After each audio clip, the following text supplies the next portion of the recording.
അതിന് സിനിമയില്ലെങ്കിൽ എന്താണ് ഞാനിപ്പോഴും പറഞ്ഞു, എനിക്ക് സിനിമയില്ലെങ്കിൽ ഞാൻ അന്തസ്സായിട്ട് ജീവിക്കും.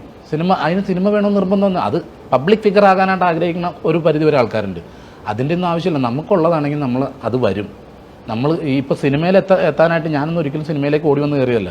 ഈ ചാനലിലൂടെയൊക്കെ ചെയ്ത് ഇപ്പോൾ ഒരു ആൾക്ക് സിനിമയിൽ കയറാനായിട്ട് ഒരു പാടുമില്ല. ഒരു ലേഡീസിന് ഒരു കാസ്റ്റിംഗ് കോളിന് ഒന്നിനും പോകണ്ട. യൂട്യൂബ് എന്ന മാധ്യമമുണ്ട്, അതിൽ പെർഫോം ചെയ്യുക. നമ്മുടെ പെർഫോമൻസ് കണ്ടിട്ട് വിളിക്കും അവർ. എത്രയോ പേരാ ഇപ്പോൾ യൂട്യൂബർമാരെ വെച്ചിട്ടാണ് ഇപ്പോൾ ആ വാഴയെന്ന് പറഞ്ഞ സിനിമ ചെയ്തേക്കണത്. അങ്ങനെയൊക്കെ നോക്കാൻ പാടില്ലേ കുട്ടികൾക്ക്? അല്ല ഞാൻ പറയട്ടെ, ഇവർ എന്ത് ഏജുള്ള കുട്ടികളെ ഈ സിനിമയിൽ അഭിനയിക്കണമെന്ന് പറഞ്ഞാൽ, അല്ല പാരൻസ് ആയിട്ട് വന്നാൽ ആ പാരൻസിന് ഉത്തരവാദിത്തം വേണം. അല്ലെങ്കിൽ നമ്മളിപ്പോൾ ദുബായിലോ അല്ല അമേരിക്കയിലോ നമ്മളൊരു ജോലിക്ക് കൊണ്ടുപോകണം. നമ്മളെന്താ തിരഞ്ഞെടുക്കുന്നത്? എനിക്ക് അടുത്ത് പരിചയമുള്ള ഒരാളെന്നെ കൊണ്ടുപോകണമെങ്കിൽ ഓക്കെ, കംഫർട്ടാണ്. അതല്ലാതെ ഒരു കമ്പനിയുടെ പേര് വിട്ട് പരസ്യം വന്നിട്ട് ആ പരസ്യം കണ്ടിട്ട് കയറി പോണവർക്കൊക്കെ അനുഭവം അങ്ങനെ ഇരിക്കുള്ളൂ. അതേപോലെ ഈ കാണിക്കുന്നത് നമുക്ക് പറ്റില്ല. നമ്മളെ കൊണ്ട് ചെയ്യാൻ പറ്റാത്ത കാര്യങ്ങൾ ആവശ്യപ്പെട്ടാൽ പറ്റില്ല എന്ന് തന്നെ പറയുക. പറ്റിയ ഒരു അടിയും കറന്നിട്ട് കൊടുക്കുക. എന്നിട്ട് ഫീൽഡ് വിട്ടൊന്നും പോകണ്ട, അടുത്ത മാർഗം നോക്കാം ഫീൽഡിൽ കയറാനുള്ള. അതുപോലെ തന്നെ തീരുമാനങ്ങൾ എടുക്കാൻ ലേറ്റ് ആവരുത്. അതിലാണ് നമ്മൾ ഇരിക്കുന്നത്.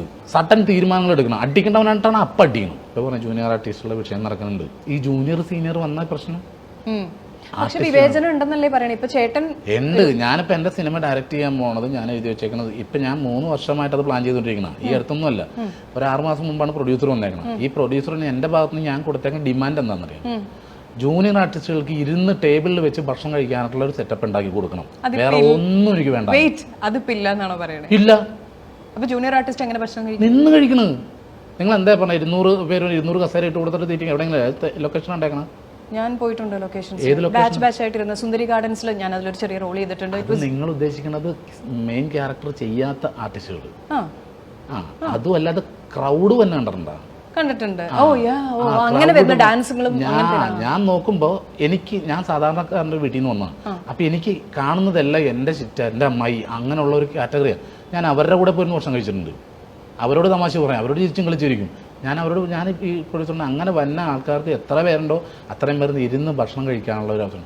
ഷൂട്ട് നടക്കുന്ന ഗ്രൗണ്ടിലായിരിക്കും, വിയർത്തൊലിച്ച് ഇങ്ങനെ നിൽക്കുകയായിരിക്കും. അത് കഴിഞ്ഞിട്ട് ആ വിയർപ്പും വെച്ചിട്ട് ഞാൻ കണ്ടുകൊണ്ട് പോയി കഴിച്ചിട്ട് ഇങ്ങനെ തുടക്കണതും ഒക്കെ കണ്ടുകൊണ്ടിരിക്കുക.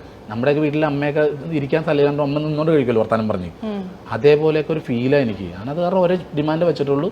എൻ്റെ സിനിമയിൽ ഈ ഇതായിട്ട് വന്ന ആൾക്കാർക്ക് ഇരുന്ന് ഭക്ഷണം ഹാപ്പിയായിട്ട് കഴിക്കാനുള്ള രീതി ഇവിടെ എന്ത് കൊടുക്കണം അതുപോലെ അവിടെയും കൊടുക്കണമെന്ന് പറഞ്ഞു. ചേട്ടൻ വരുന്ന സമയത്ത് ഇപ്പം ഒരു മെയിൻ താരമായിട്ട് വന്ന ഒരാളല്ല. ചേട്ടൻ വിവേചനവും അങ്ങനത്തെ എല്ലാ സാധനങ്ങളും ചേട്ടനെ ഫേസ് ചെയ്തിട്ട് തന്നെയാണ് വരുന്നത്. അല്ല, നമ്മൾ പലതിൽ നിന്നും മാറുക. എനിക്ക് കാരവാൻ വേണ്ട, നിർബന്ധമില്ല. അവിടെ പോയിരിക്കുകയാണെങ്കിൽ എനിക്ക് അതൊരു വെറുപ്പുമുട്ടില്ല.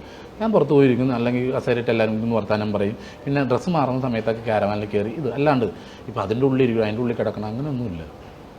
നമുക്ക് എപ്പോഴും ഇത് ഉണ്ടാവില്ലല്ലോ. ഇനി എൻ്റെ അവസാനത്തെ ചോദ്യം, നേരത്തെ പറഞ്ഞൊരു കാര്യത്തിൽ ഇതാണ്, അതായത്